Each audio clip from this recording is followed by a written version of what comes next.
Om Namo Bhagavate Vasudevaya. Om Namo Bhagavate Vasudevaya. Om Namo Bhagavate Vasudevaya. If you do have a mobile phone, maybe you can put the mobile phone asleep. Don't put yourself asleep, just the mobile, okay? Otherwise it might wake you up when you're sleeping. So we're reading this verse today. It's on the board, number 50. Please repeat.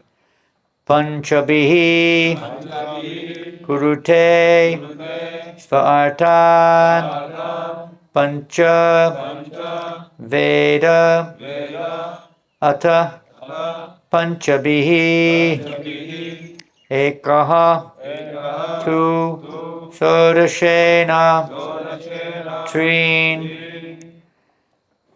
Svayam Saptadasaha Ashnute Panchavi Kurute Svartam Panchavedata Panchabihi Ekastu Sodashena Trin Svayang Sapta Dashosnute Panchavi Kurute Svartam Panchavedata Panchabihi Ekastu Sadashena Trin Svayang Sapta Dashosnute Panchavi Kurute Svartan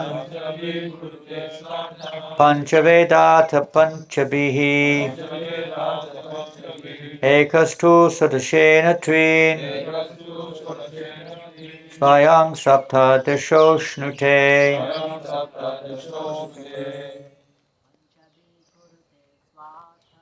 Panchavi Kurute Svartan Panchavedata Panchabihi Ekastu Sadashena Trin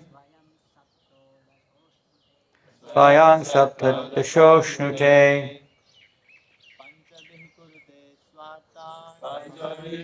Svartan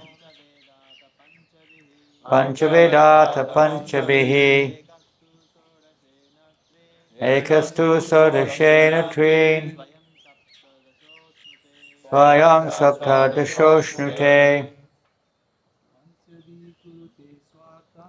Panchavi Kurute Svartan Panchavedata Panchabihi Ekastu Sadashena Trin Svayam Sapta Dashosnute Panchavi Kurute Svartan Panchavedata Panchabihi Ekastu Sadashena Trin Svayam Sapta Dashosnute Panchabihi, with the 5 working senses. Most of you are probably quite familiar what the 5 working senses are. If you're not, try to pick this up, try to understand what they are. Voice, arms, legs, anus, and genitals. We don't usually think of the anus and genitals as senses, huh? But they're very busy. They have action to perform. So they're the working senses. And you do get quite a lot of feeling from those organs, isn't it? You do get feeling from your legs and arms and anus and genitals, and certainly from the voice. Kurute performs for Artan. his desired interests. Pancha, the 5 objects of the senses. And again, something to think about, something to learn if we don't know it. Sound. That's the object of the senses of the ear. Form. And what's that the object of? Eyes. Touch. Skin. Sensation from the skin. Huh? Aroma. That's the easy one, isn't it? Nose. And taste. Tongue. Very easy. Such easy subject matter in one sense. Veda. Nose. Hata. Thus. Panchabhihi. By the 5 senses of perception. How do we perceive this world? We discussed this a little bit yesterday, actually, perception. How do we perceive the world? Through the senses.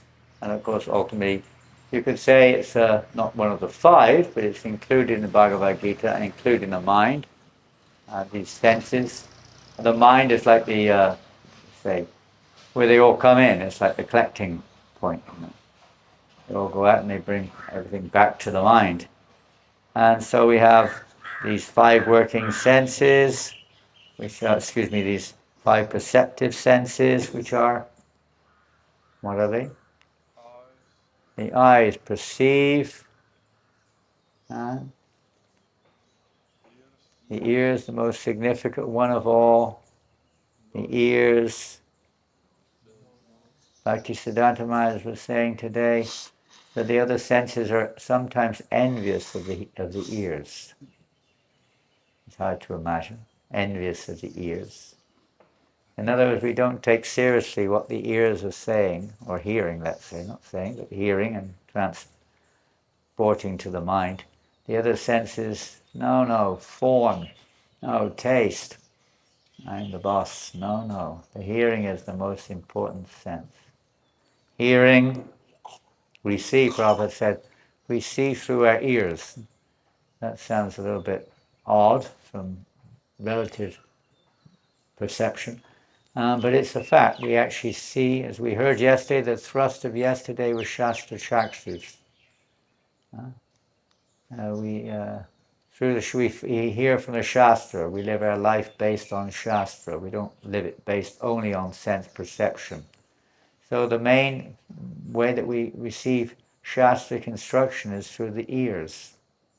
You can also use your eyes. You can use it every way, but the ear is the main one. Traditionally, the ear was the primary and practically only one. Now we have books. When I joined this movement, we didn't have books. They were there, but we didn't have them. Nobody had their own book. There was no library. There was one copy of the Bhagavatam, maybe more than one of the Gita, but not many more. One copy of Nectar of Devotion. You had to hear. It was difficult to read sometimes. The book wasn't available. So it became available in due course of time. It was there, but it didn't have any left. I don't know what they did with them. Maybe they distributed them. I brought a Bhagavad Gita with me when I joined the temple on a Krishna book. And when I woke up in the morning, they were no longer in my locker. I never found out where they went, but they disappeared. I said nothing of it. We can hear every day Bhagavad Gita class attentively, and hear Bhagavatam class every day attentively. We have Nectar Devotion class every day also, every day Ishopanishad class, every day of the week, except for Sunday, where we had the Sunday feast program, but you heard every day from the Shastra. And in this way, the ears, we were imbibing or taking on whatever the instruction was there. And you had to, because that was the only, I'll read it later. I don't need to go to class. I can read it in my room. I can, whatever. We never had this system where you could sit 100 miles away and listen to the class. If you weren't there, you weren't there. That was it. And so, obviously, if you wanted to hear, you had to go to class. And pretty much 100% attendance for all classes, unless you were cooking or worshipping the deity or something. And, practicing remembering what you hear, because it's the only chance at that point. Later on we got books, and I don't know if we became lazy or what, but, it was very nice, that's all I can say.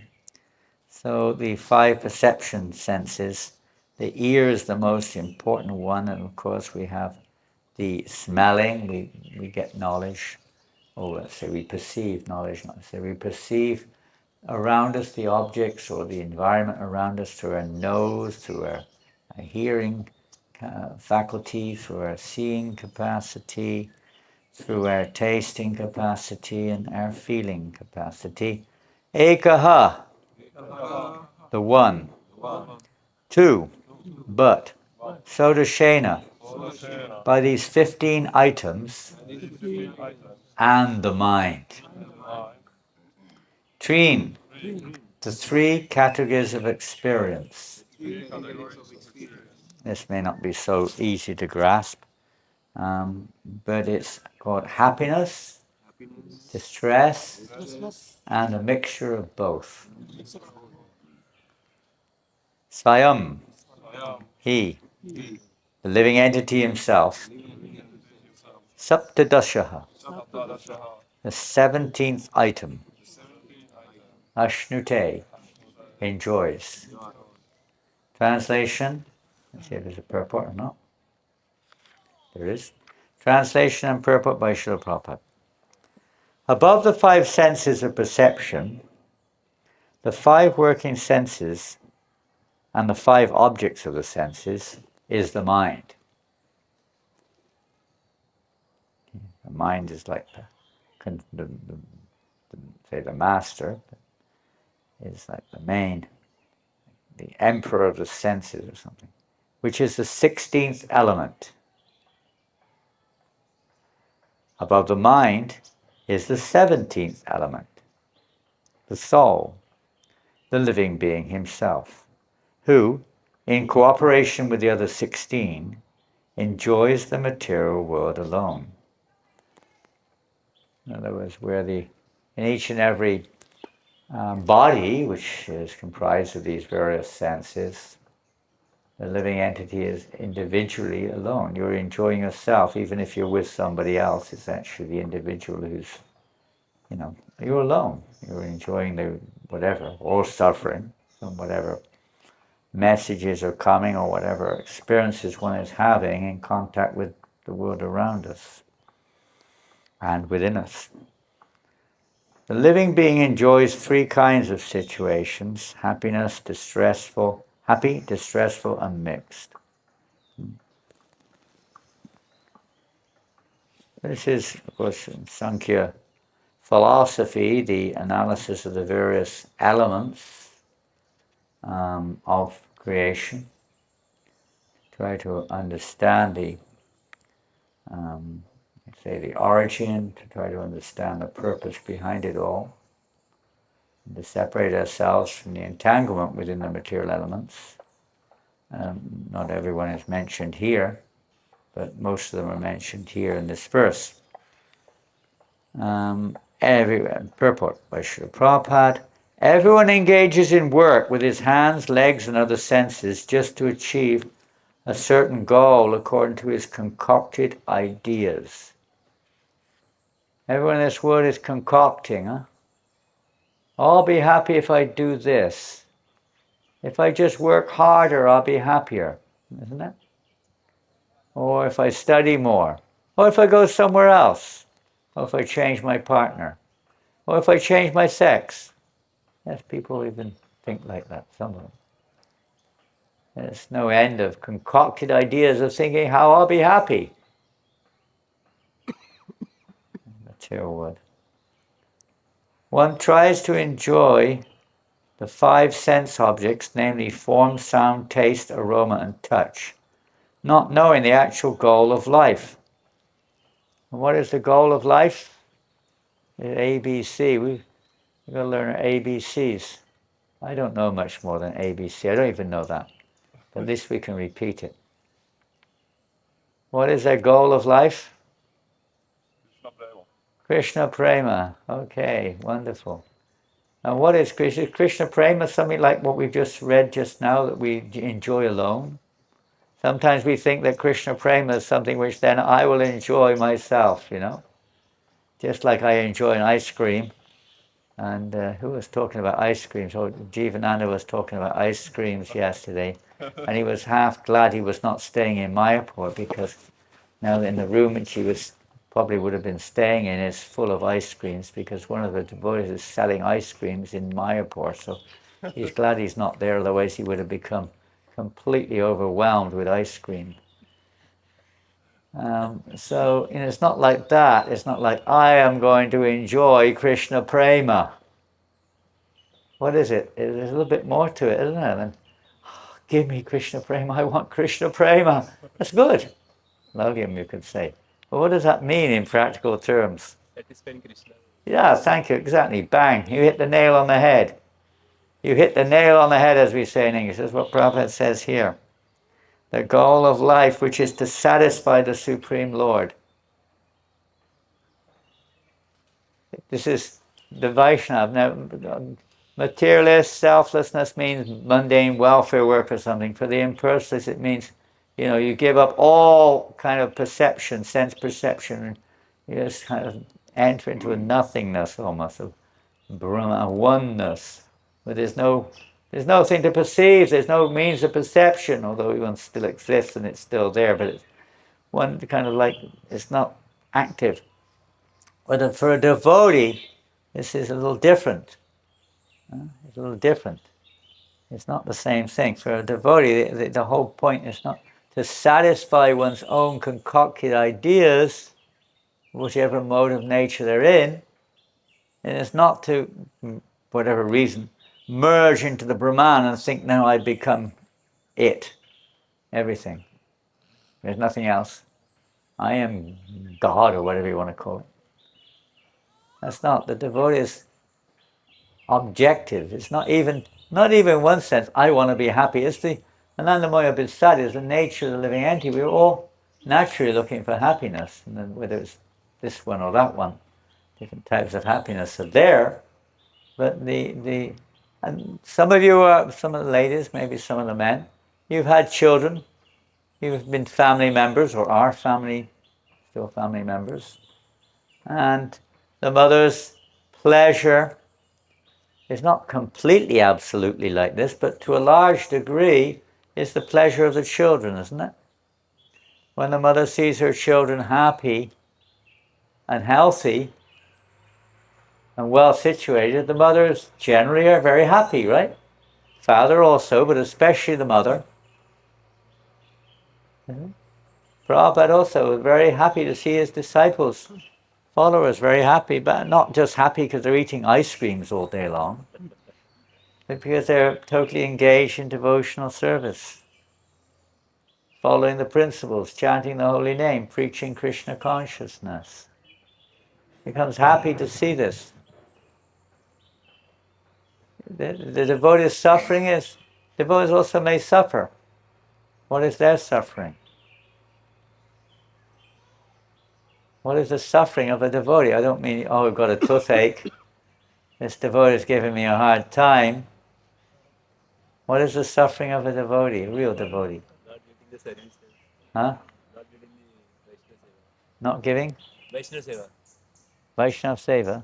Well, yeah, the Ramananda Roy has given a different perspective of suffering. What did he say? Separation from, when you don't have the association of devotees. But of an individual devotee, there's another one. It's called Paradukkha Dukhi. What does that mean? See others suffer. Yeah, when you see others suffering. It's another angle. I mean, to be devoid of devotees association. I had an experience one time in Africa. Here comes our tractor Surah's coming again. Every day he comes. and he's becoming Krishnized. I remember I had an experience in 1979. I was trying to serve in Africa during that period of time, and there was some real problem in the temple. I mean, for me anyway, it was a real problem. I thought I was going to get out of here. So I went off with one young Bhakta from Uganda. We went off to Uganda to preach, and at least that was the idea, maybe a concoction on my part. And after a while, I was alone. He disappeared, and I won't get into the story, but I was completely alone in a helpless condition, totally helpless. I had nothing I could do about it, absolutely nothing. And then I started to really feel the pain, even if the association of devotees. Remember one of our godbrothers, we have a saying in England, England with all thy faults I love thee. Who said that? One famous English personality said that. England with all thy faults I love thee. So he said, ISKCON with all thy faults I love thee. Devotees with all your faults I love you. Because outside, even though there are faults outside of, who was saying that yesterday, that Gurnataraj was saying, I asked him how he was, and he said something like, problem, because it's so nice here, you know, the environment is so nice that you forget, you take it for granted sometimes. When you're in a place like Paris, you see so much hell and so much misery around you, whatever misery you're going through is nothing, It's like, it becomes, insignificant. We just realize it. So a devotee is paradukkha dukhi. He can't tolerate to see the sufferings of others. And that takes us up to the real point of Krishna prema. It's not just some kind of, now I'm experiencing Krishna prema. There isn't that we don't have any experience, but the process is to please, to serve Radharani, to fulfill Radharani's desires. Huh? And what brings displeasure to Radharani? What displeases her? What will bring her displeasure? Krishna comes late. Huh? If Krishna comes late for the meeting. Okay, you're getting very close there. You're getting very personal there. That's on another level. I'm not on that level. I get angry if you don't bring my prasadam on time, so I guess it's related to that. But let's look at it from a practical point of view, from something we can kind of relate with, a little bit more realistically. Vaishnavas are displeased. When Vaishnavas are displeased, that's a really good answer, isn't it? Also, we could use many answers to that. Namaparad, for instance, and our acharyas sometimes directly translate that to be aparada, against Radha, that which displeases Radha. The very word is there, aparada. They're not different. See, anything which is not pleasing to Krishna displeases Radha. Right? Anything which is not bringing pleasure to Krishna is displeasing to Radharani. She wants everything to bring pleasure to Krishna. That's her whole existence. That's what she is. She's simply the pleasure potency. Everything. And especially when it comes to interacting with this world, that the material energy is not bringing pleasure to Krishna. It is in one sense, but from the point of view of where we're situated, we're using this material energy for our pleasure, or we're trying to, isn't it? And what of speak of the living entities? The living entities have no interest in bringing pleasure to Krishna. It's not even on their menu. They don't even think about it. And many times we don't think about it either. We judge our actions or our decisions quite often on how much pleasure it brings us. You can expect that in the preliminary stages. We're like kids. But that's not the real mood of Vaishnava, the devotees. Their only consideration, and we see that Prabhupada's motivation for coming to the Western world was the instruction of his spiritual master, no doubt. But the strength or the conviction to fulfill that instruction had many factors involved, but one of the primary ones was when he came across the purport in the second chapter of the Bhagavad Gita. What number is it? Vyavasyatmika Buddhirake. What number is that? 41? 41? Yeah, and he read the commentary of Vishwanath Chakravarti Thakur. What did Vishwanath Chakravarti Thakur write in his commentary, which inspired Prabhupada, or gave him the conviction? Those who are part of the scholars here, probably it's too simple to even humiliate yourself by answering this. It's such a simple topic. What did he read there in the commentary of Vishwanath Chakravarti? More or less. You don't have to say it word for word or say it in Sanskrit or something. Just summarize it. Come on. Who wants to say? Here we go. The order of the spiritual master should be taken in one's life. Exactly. Whether you send me to heaven or to hell, I don't mind. The order of my spiritual master is my sadhana as well as my sadhya. Sadhya means goal, ultimate goal. Maybe there are goals in between. People have different stages. But ultimate goal is the order, whatever pleases my spiritual master. That's my goal in life. The same principle is there. It's the mood of a Vaishnava. So a pure devotee cannot tolerate to see the sufferings of others, and especially the suffering of Radharani. Preaching means to bring pleasure to Radha. By reconnecting everything which appears not to be connected, by connecting it with Krishna. Whether it's the energy of this world, in terms of the inferior energy or the marginal energy, but to connect that again to the superior. And when we chant the Mahamantra, what are we praying for? Are we praying for wealth? Maybe. Are we praying for fame? Maybe. Are we praying for relief? Maybe. Are we praying to feel good? Maybe. Are we praying are we chanting in the mood, if I don't chant I won't get breakfast? Maybe. Or ice cream, whatever we want. What are we praying for? What is there at this stage? We're talking generally, I can't speak for individuals, but as a general principle, what is our consciousness when we're chanting Hare Krishna? Yeah. Please, we're approaching Radharani. Please engage me in your service, or in the service of your servants. Please engage me. So I'm no longer engaged in the service of the inferior energy, be it gross or subtle. Gross detachment from the gross may seem to be accessible, to some degree, if not to a complete degree, at least to some degree we're following certain amount of detachment from the material. Gross. But subtle. I was coming down the stairs, we went to see the Gurukul, not the Gurukul, kind of a Gurukul, but the school you have here, many young children. And on the wall downstairs there was a message there from Radhanath Maharaj. What did it say? Below on the way down the stairs. Adi, you saw it. What did it say? There is pride in the heart. Say it on the microphone, please. If you have pride in your heart, then Krishna is very displeased. There you go. What to speak of Radharani?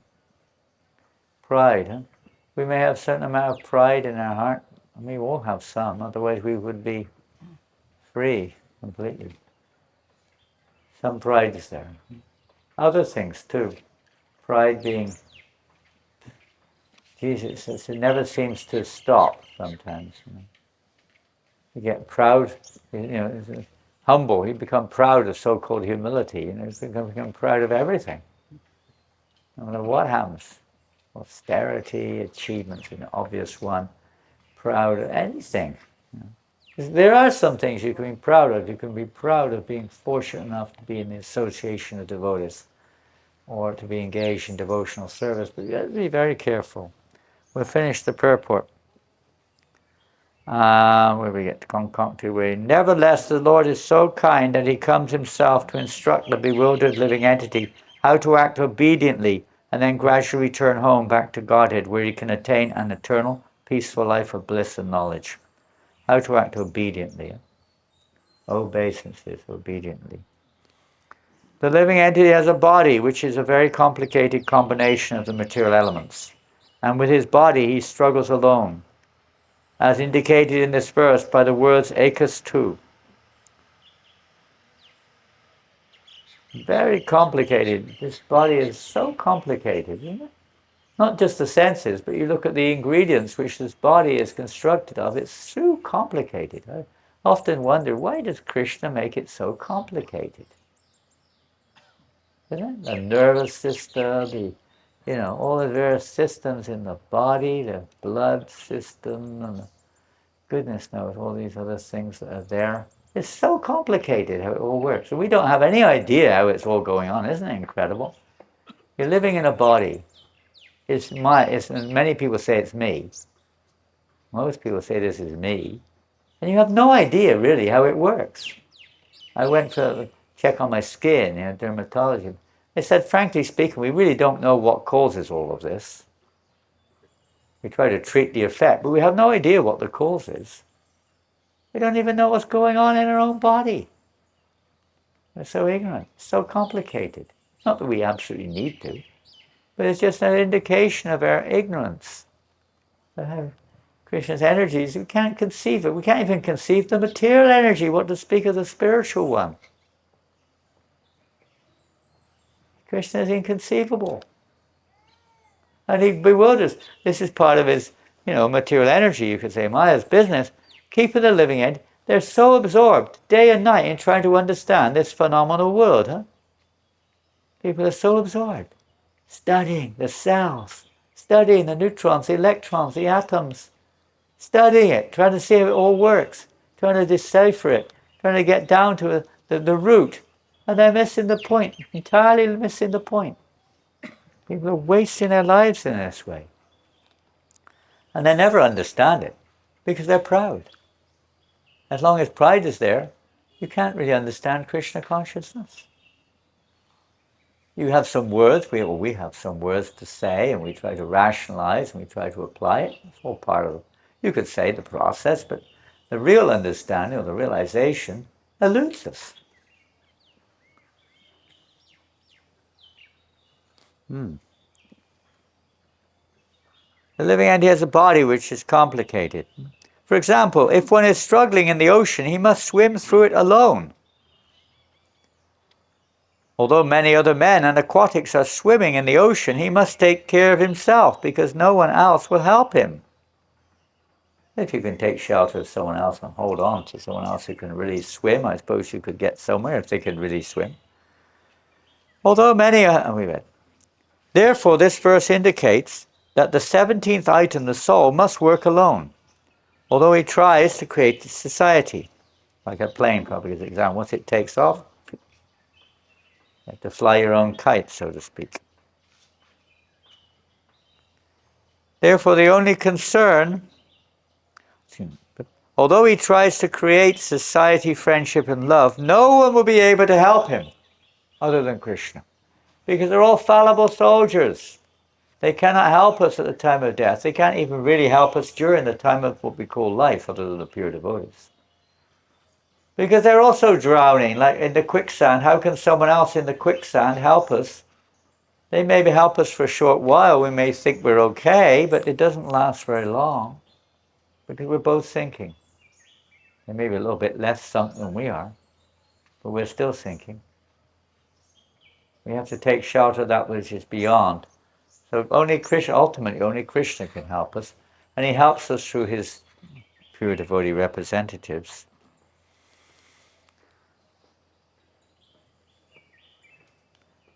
Therefore, his only concern should be how to satisfy Krishna. He's our real friend. No one else is our real friend. Only those who are, of course, representing Krishna. How to satisfy Krishna. That should be our meditation. Instead of how to satisfy myself, I want, I want, I want. What will please Krishna? How can I please Krishna? And how do we know how to please Krishna? How do you know? The spiritual master. Through the spiritual master or through those who know. It's very simple, but it's very important to meditate on. If you want to, let's say in a relationship between husband and wife, maybe there's some grihastha couple sitting here today, I don't know, I don't want to embarrass you, but just let's say the wife wants to satisfy the husband, what does she do? You do something what the husband likes. That's a very simplistic and obvious answer in one sense, isn't it? You do something that the husband likes, isn't it? What do you think? Keshav, is that right? Perfect, is it? You've experienced that in your life? Do you always like that? Where is she? Okay, there's the link. Oh, you're both very fortunate souls. Now I know the link. Okay, got it. Is that your, I don't know your name, Mother. Prema Lila. What a lovely name. Have you experienced that in your life, that when you do something your husband likes, he's happy? And the relationship is better or worse? Better, okay. Now, if you do something you know he doesn't like, what happens? Pardon? You strain your relationship. You strain the relationship. Sometimes it gets so strained it breaks, right? You know, what do you like to eat, Adi? What do you like to eat? Come on. He likes South Indian food. South Indian food. Are you from South India? Yeah, you both are from South India. Where? Tamil or what? We are from Udupi. Udupi. Udupi? Really? Wow, what a holy place. So naturally you like South Indian food. So you cook South Indian food for your husband sometimes? Not after coming here, Maharaj. Because he takes with the... What a renounced grihastha. He takes with the Brahmin. They don't cook South. You have to, please, Adi, you have to cook some South Indian food. Idli, dosa. What do you like? Sambar. What do you like? Dosa. Dosa. There we go. Make really nice dosa, and he'll be so happy. Very simple. What a simple example, isn't it? Pretty much everyone like, well, if they know what it is, they like dosa. Dosa is one of those superfoods, you know. It's incredible. Absolutely. Especially if it's cooked properly by a South Indian who really knows how to cook it. Mataji. Nice and crispy, and it's everywhere in the world they have their special. And and if you know say for instance, you know your husband is diabetic. Are you going to cook everything with sugar? What will he say? I remember one time I made I didn't. I mean, decided devotee or somebody sent it out to the next temple we're going to. Maharaj doesn't eat tomatoes and cabbage. They got the message wrong. When we got there, every preparation had tomato and cabbage in it. Everything practically. I didn't become angry, I just laughed. They got the message wrong. You have to find out what pleases Krishna. Simple as that. If you want to make a friend with someone, you have to find out what they want, not what you want. I like pizza, therefore I'm going to cook pizza. And I hope they don't like it, then I'll have more pizza for myself, won't I? Good idea.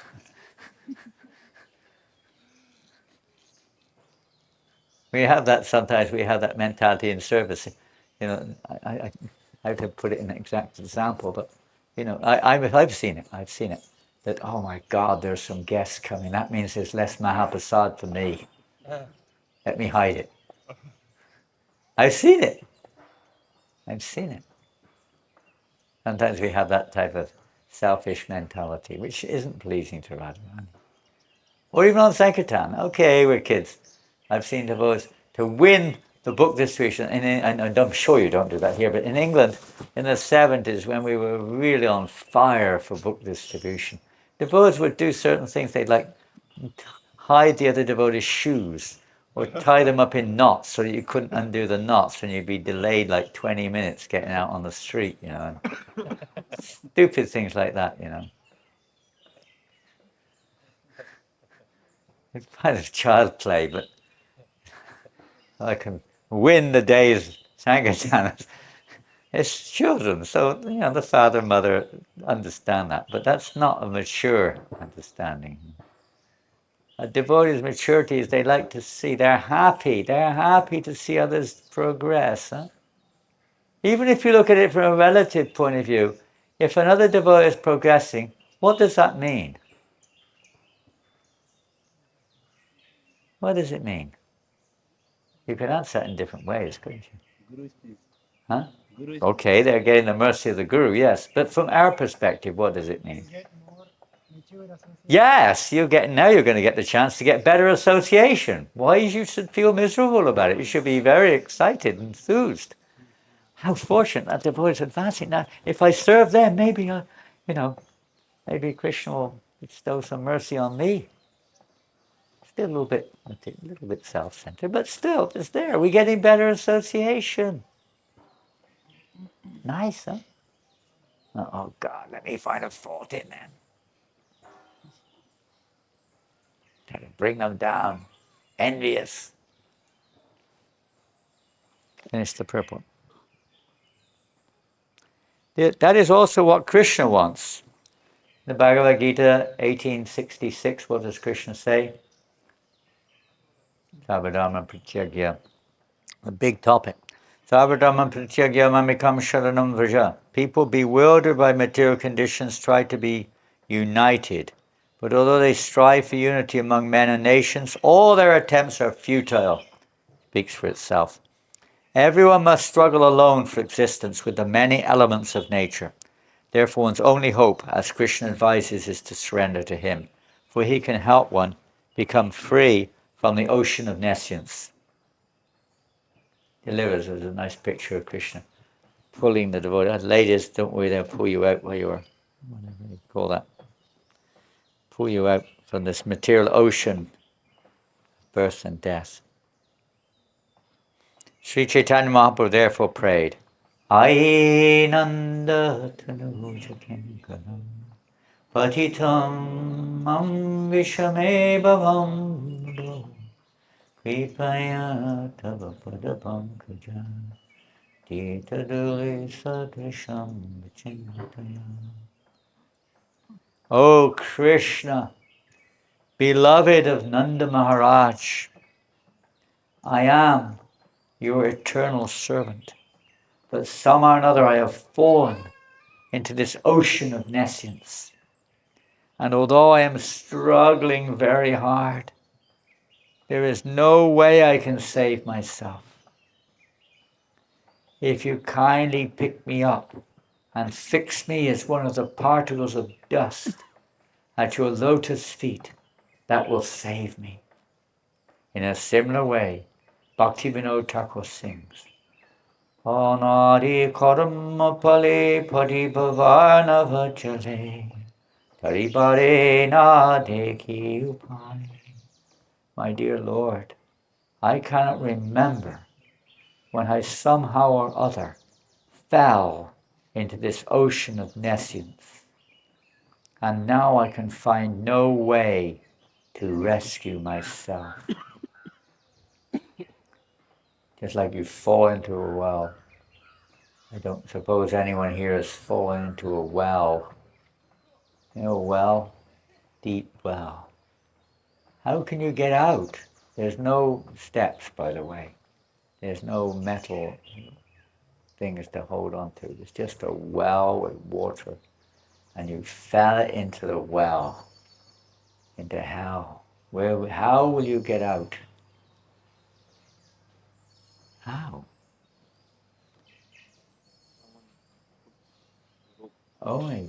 Pretty much our only hope, isn't it? If somehow or another somebody comes along, you're crying and crying, help, help, Save me! Save me! Kind of like that in the material world, but people are not crying like that. They're crying to make my existence in this hell better. Please, God, make my hellish existence better than the others. Please give me more facility in the well. Please may my boat be a nicer boat so I can float in hell. Everyone's praying like this practically. But who's crying out when that desperate cry? Probably said we have to cry like a child. There's a nice example given by one of our acharyas, actually, of a child. The mother is cooking and the child is in the cot, sleeping. The child wakes up. Usually when a child wakes up, what's the first thing the child does? Cries. The child starts crying. What does the mother do? Stops cooking. Hopefully. Shut up! Throws a pot at the kid. No, she doesn't do that. Maybe you feel disturbed sometimes, but no, she stops cooking, more or less, and goes to attend to the child. She maybe caresses the child for a while, the child goes back to sleep. She goes back to the kitchen and carries on cooking. After a while, the child wakes up and cries again. The mother comes again. This time she gives the child some toys to play with. And the child goes quiet. Maybe the first time, more, whatever. Then, after a while, the child throws the toy out of the cot, as children usually do. And they get fed up after a while. The mother again starts screaming, and the mother comes to the child. Then she puts some very fancy things, some lights and buttons, and ding, ding, ding, ding, ding, ding, ding, and all this and that. The child's fascinated again by the display around it, and the mother goes back to cook. Eventually, the child gets fed up and screaming again. The mother comes. This time, the child has no interest in any alternative. The child has no interest. The child only wants the mother's attention or association. Then the mother realizes nothing else. She just has to give her full attention to the child. So we become completely freed. If we want to enter into Vrindavan, what do we have to do?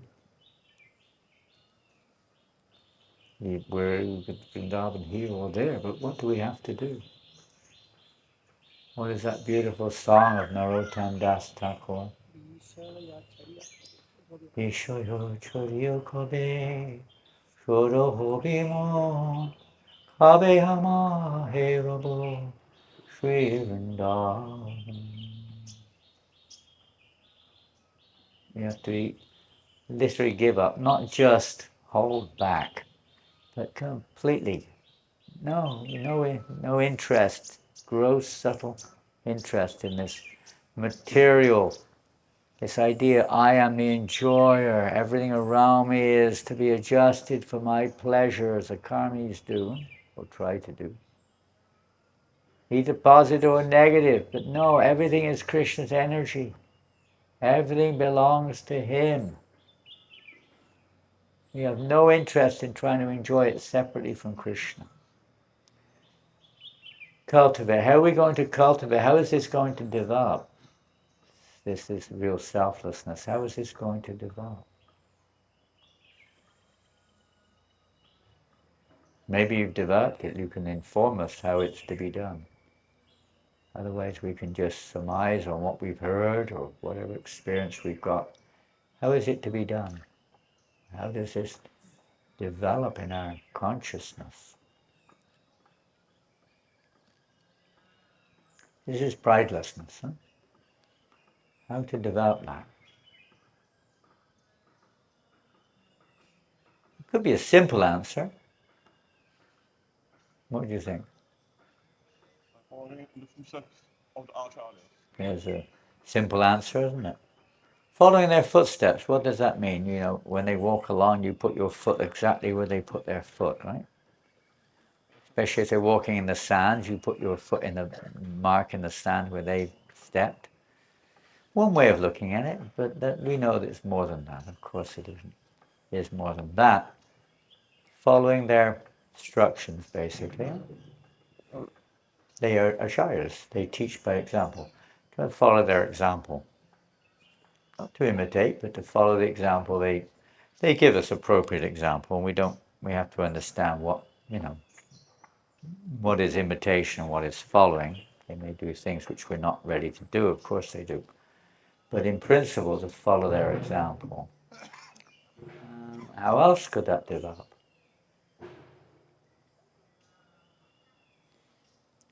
How does purity come about?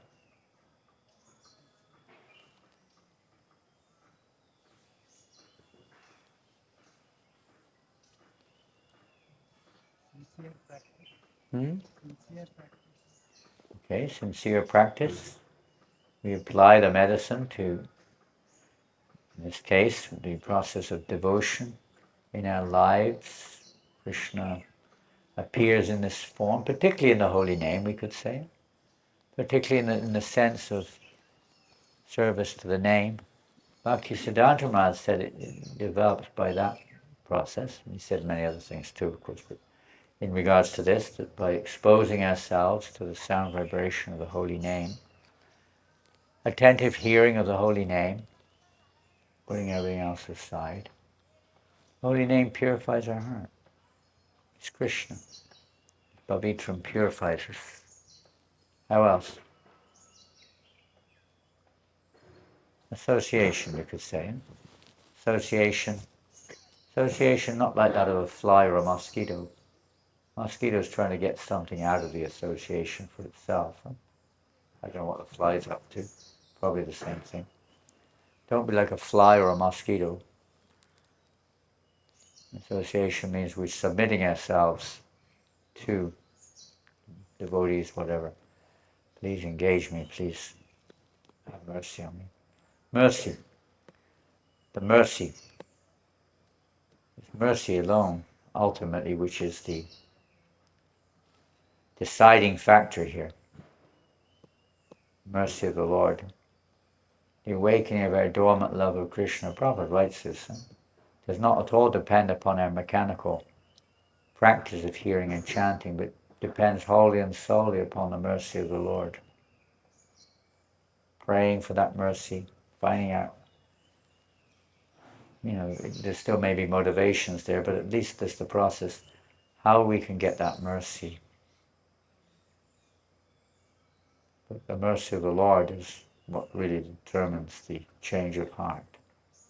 We try our best. Mother Yasoda tried to tie up Krishna, but ultimately it depended upon Krishna's will.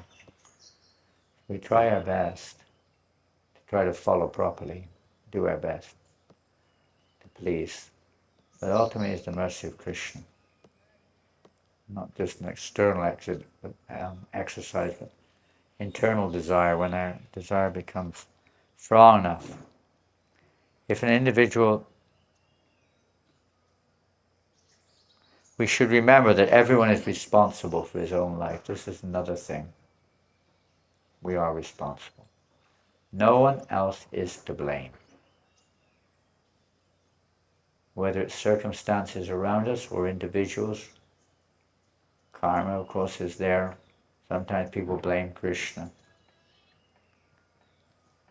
But it's not. It's our own responsibility. If an individual becomes a pure devotee of Krishna, he is then delivered from the ocean of nescience.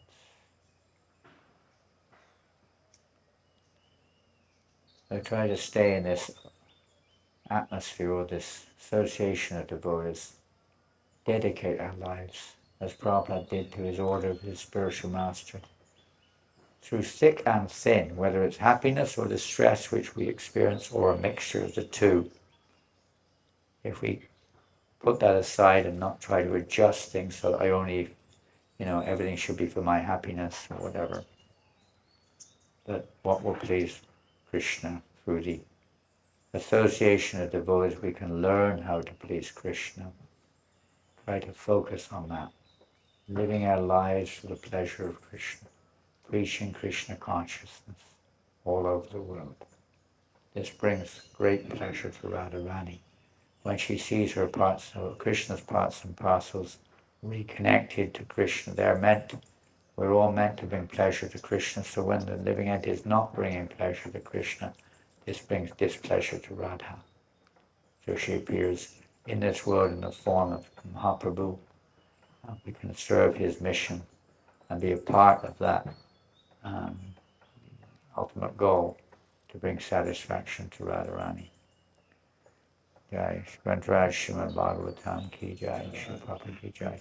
We're a little bit over time. Maybe one question, if you want. Or comment. Yes, Prabhu.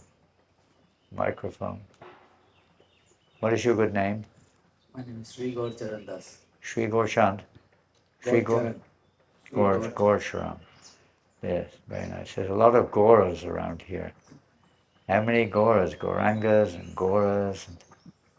This is really the land of Gauranga Mahaprabhu. Yes, Gorcharan. Thank you, Maharaj. Maharaj, I have a question that in our process of performing devotional service, there are many, we say that sometimes it's high, sometimes it's low.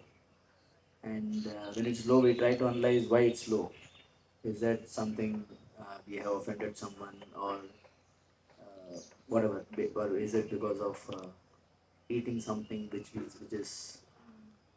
which has developed that consciousness? Whatever, we try to analyze and we don't come to a conclusion, or we don't not able to find the root cause of what's the problem actually. Yeah. And we try to do more devotional service, but again, after some time, again we go low. So, my just question is how we can, yes, every time we are coming on the right track, trying to come onto the right track, but the problem is again and again this happens. So, what should we do that we don't go low? We try to go up and up. Yeah, sometimes devotees do it. Of course, it's no new thing. I mean, Bhaktisiddhanta Maharaj himself talks a lot about this in terms of,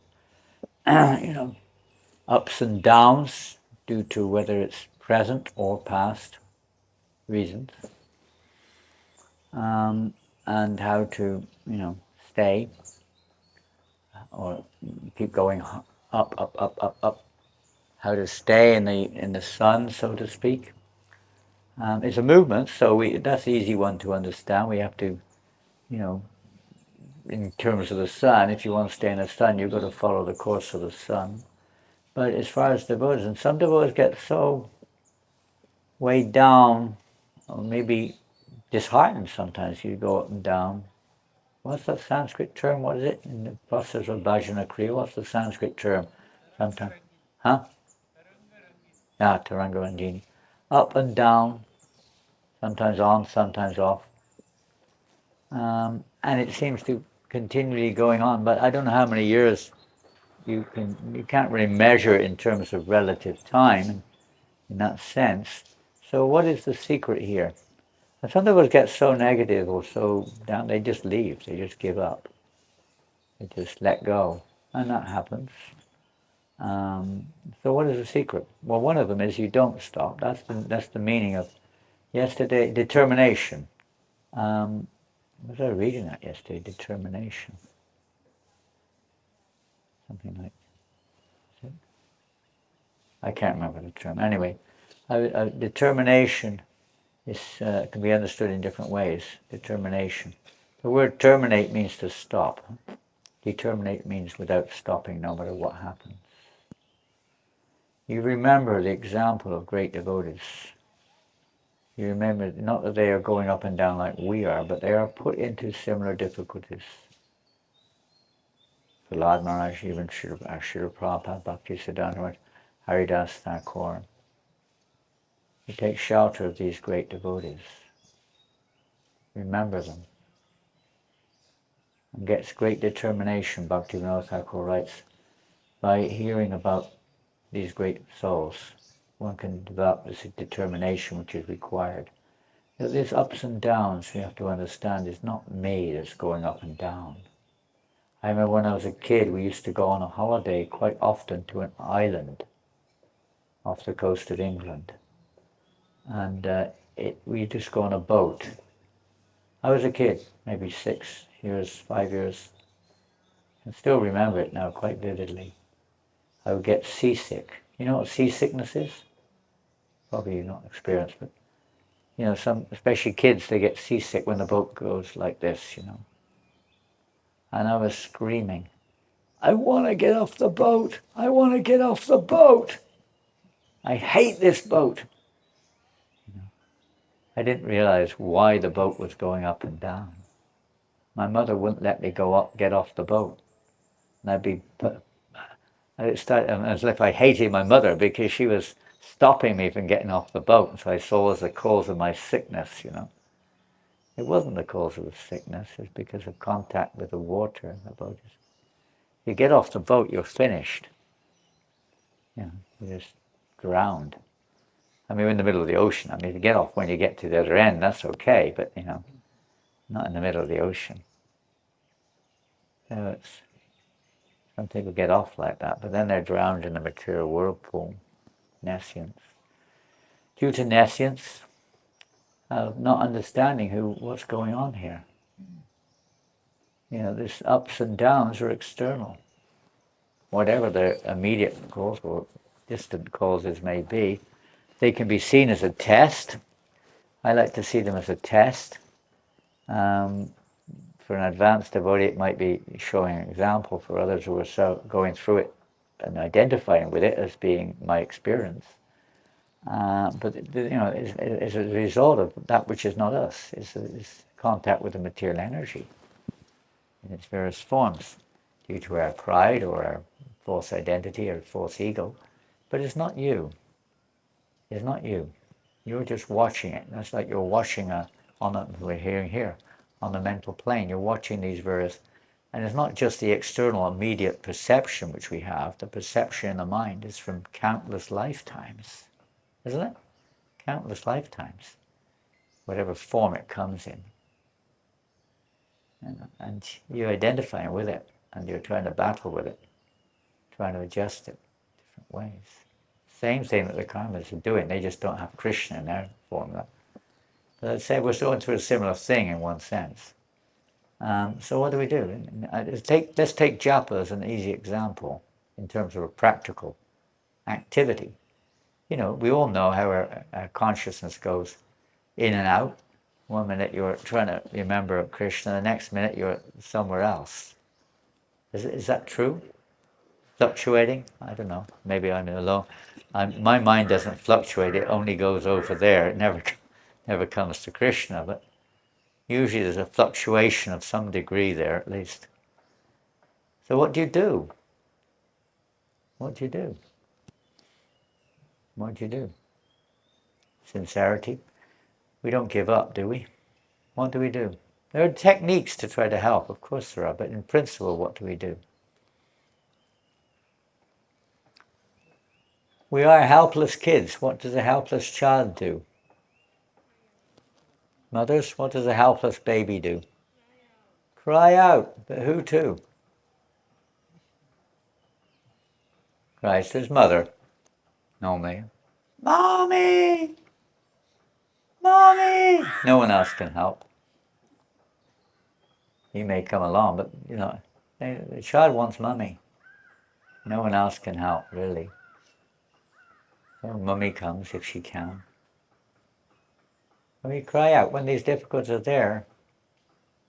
Analysis may be required, no doubt. That's part of the process. But the real thing is we have to, take shelter of Krishna. Help. Take shelter of Krishna. And you can see it positively. Oh, what a wonderful opportunity this is again, to take shelter of Krishna. Not just take shelter of analysis, that is also to be done. We have to have some bandhagyan. But also we have to take shelter of the real point is taking shelter of Krishna. Turning to Krishna. Realizing we're helpless. Only, as Prabhupada said here, only Krishna can save us, no one else. Not our intellectual analysis, not even our learning. Association of devotees certainly can, but what is that association? It's just to help us turn to Krishna, that's all. Association, sadhu sangha is not an alternative to Krishna consciousness. It's that association which helps us to be Krishna conscious, which helps to remind us of Krishna. That's sadhu sangha. In every situation, devotee takes shelter of Krishna, happiness or distress. What does Bhaktivinoda Thakur sing? Sukhe dukkhe bullanako vadane harinam korore Vihe tako vani tako sada hari bole dako. What they do? Hare Krishna, Krishna Krishna, Hare Hare, Hare Rama, Rama Rama, Hare Hare. Krishna save us. Great opportunity to just keep taking shelter of Krishna. It's not the result we see which is the goal. It's not that's the necessarily the indicator. It's to the degree you're taking shelter of Krishna. Let all the problems come.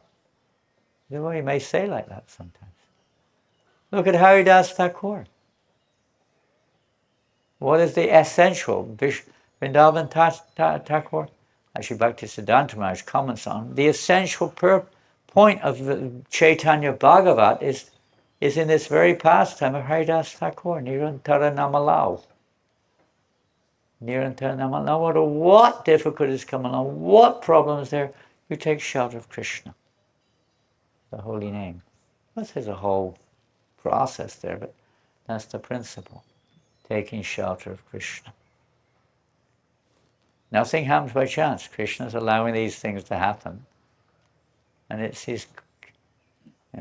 difficult sometimes, but we can't solve it. You take shelter of Krishna. As you say, you don't find the root cause. The root cause is we're forgetting Krishna. We're not taking shelter of Krishna.